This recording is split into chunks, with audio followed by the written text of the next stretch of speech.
Hey guys, Creator Mom. So I just wanted to take a minute to talk about my experience with sleeping at a domestic violence shelter. Or I should call it, it's actually a center for violence prevention. A lot of the nonprofits are modernizing their like names and stuff. It's just kind of cool. So anyways, at the Center for Violence Prevention, um it was very difficult to sleep for me. Um, so I just wanted to make a video describing what that was like. So, and I want to preface this by saying this is just not whining and complaining. This just was what it was. Um, so it went something like this. Quiet time is supposed to be at 10. On the floor that we're on, um, there is a little community room that just has like a couch, a table, a television. Okay. Some of the girls would defy the 10 o'clock rule and continue to watch TV very loudly, I might add.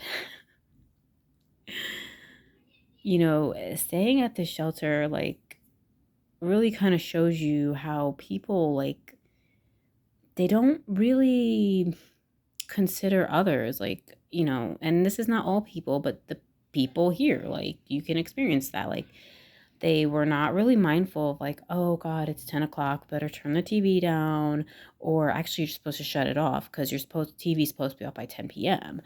No, we're gonna play the TV and we're gonna play it fucking loud as fuck. um so forget about getting to sleep by 10 o'clock. That was kind of like a time that I was used to going to bed, 10, 11. So, okay. So maybe they would, if left alone, the TV would maybe get shut off around 11, 11:30, maybe 12, I don't know. But then I'd have to, it wasn't every single night, but it was quite often, and it was a specific girl, and this specific girl really walked around like she didn't have any respect for anyone. She even, like, you see a lot of people like really cussing at their kids a lot too. Like, she cussed at her little kid a lot. um and it's in the rules actually at the center that you're not supposed to cuss at your kids and things like that um during your stay. And no, like, obviously, like, hitting or violent punishments or whatever. So just the mentality of some of these ladies even seemed, kind of like fucked up. And you're like, wow, you're there because you were like the victim of like domestic violence, whatever. That doesn't take away from the fact that they were victims of a domestic situation. So, anyways, sometimes I would have to go down to the administrative floor and ask them to intervene and say, hey, they still have the TV on. Could you tell them to go shut it off? Kind of just to avoid confrontation, because some people, they make it so they're not easy to confront. So, difficult people, you know what I'm saying? So anyways, the staff would, tell them to shut off the TV, yada yada. But they would still be loud, you know what I mean? Taking the elevator, and then every time the door, like, there was an elevator and there was a door to the stairs, like right by my bedroom. It was like pretty small. And so, um, whenever people would walk out that door to go down the stairs, the door would slam very hard. It was like boom, and then you hear like the echo in the hallway. So I'm just like, all these sounds, there's lots of sounds.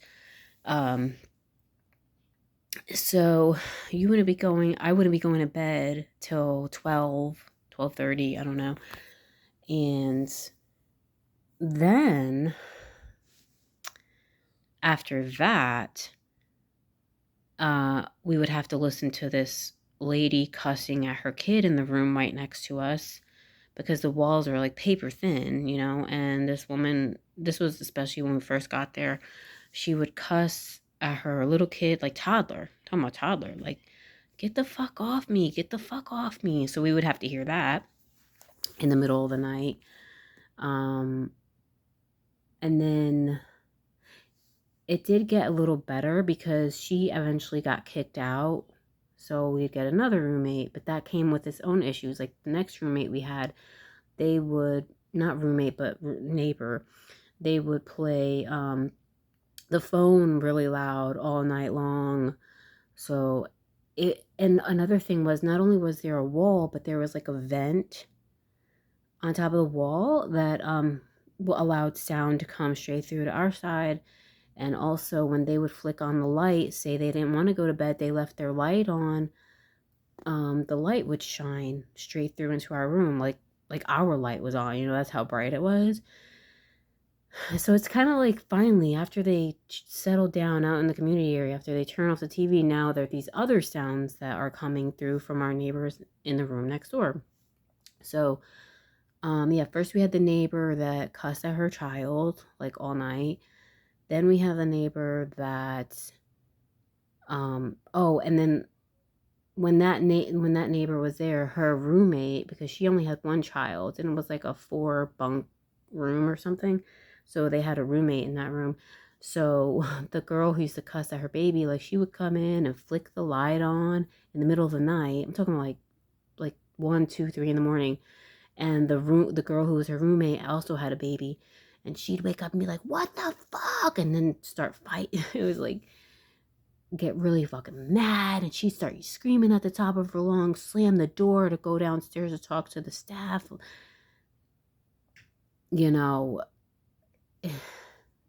It's just like, well, I'm upset, so I'm gonna fucking scream to the top of my lungs so everyone in this place is upset, instead of like being like, hey, why'd you turn the light on? And then going downstairs and telling the staff, like, hey, my roommate's got the light on. It's the middle of the night. She had to scream at the top of her lungs. So after that neighbor, we had a one where the young girl would play her phone all night long, very loud. And then her mom would set the alarm, and then the alarm would go off way early in the morning, and like she wouldn't wake up and shut off her phone alarm. It would go off and off and off and off and off. And then finally, for like our last couple months there, we were there for almost 6 months, like 5.5. And so anyways, the next neighbor we had a baby.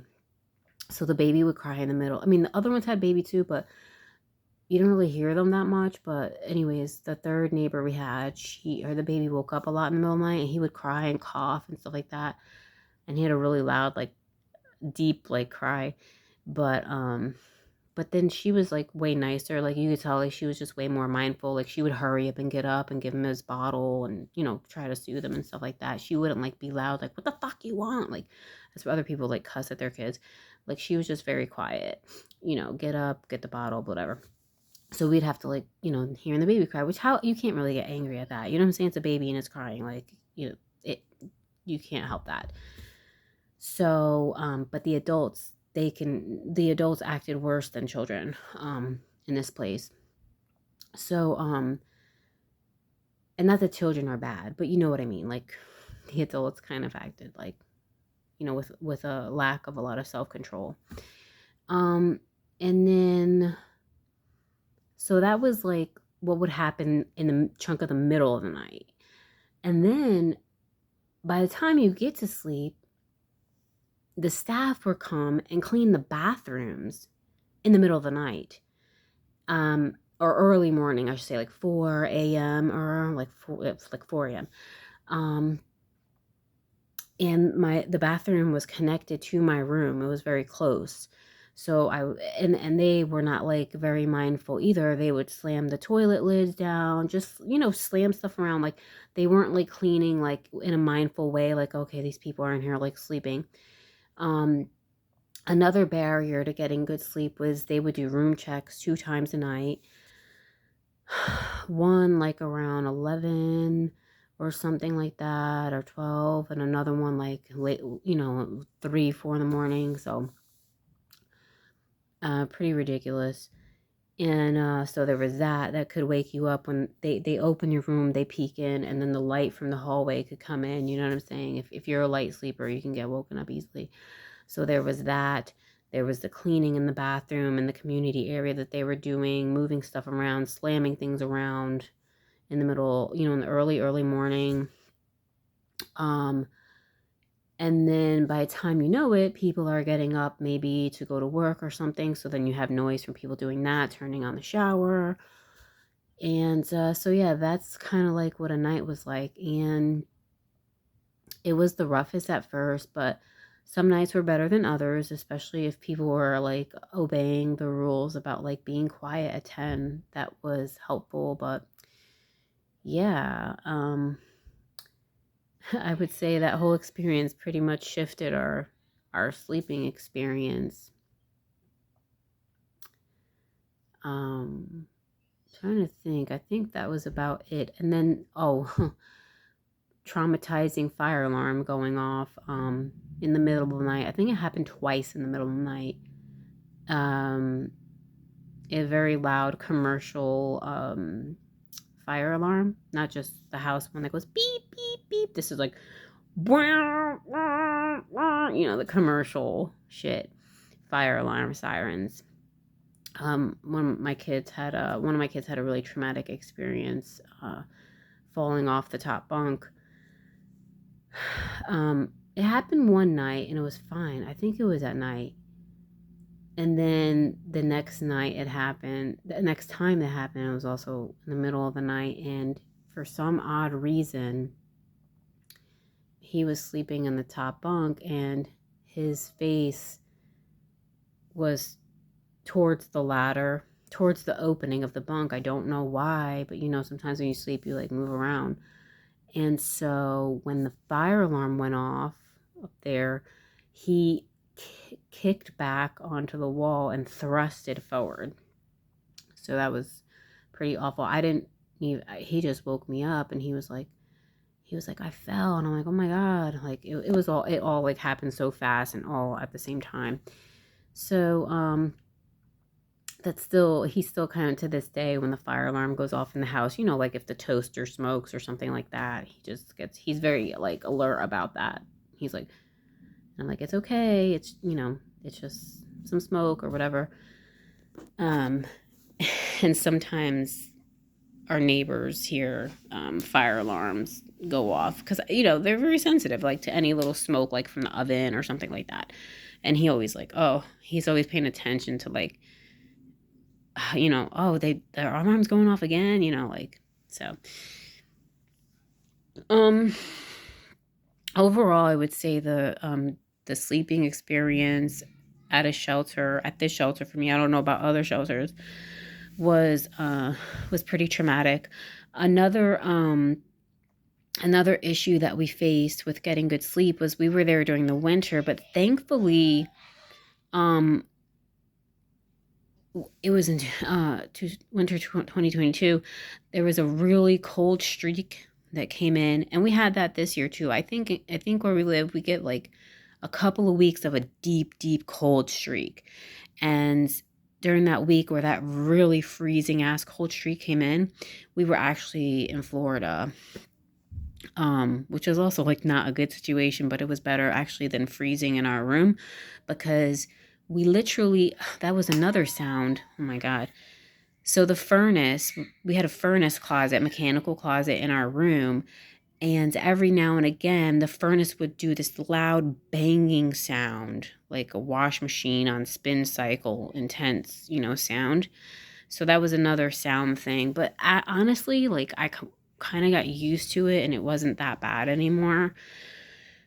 Um, but yeah, the furnace had an issue and it was not pumping out heat for my room or the room next to me. And it got down to like 50, 55, like in our room. And it was like at first when I was telling them the heat isn't working. Um, they were hesitant to give people um room heaters because of a fire hazard or whatever. Um but then after staff came into our room and realized how freezing cold it was, because like 55 when you go outside is not that cold, but like in a room inside of a building it feels very, very cold.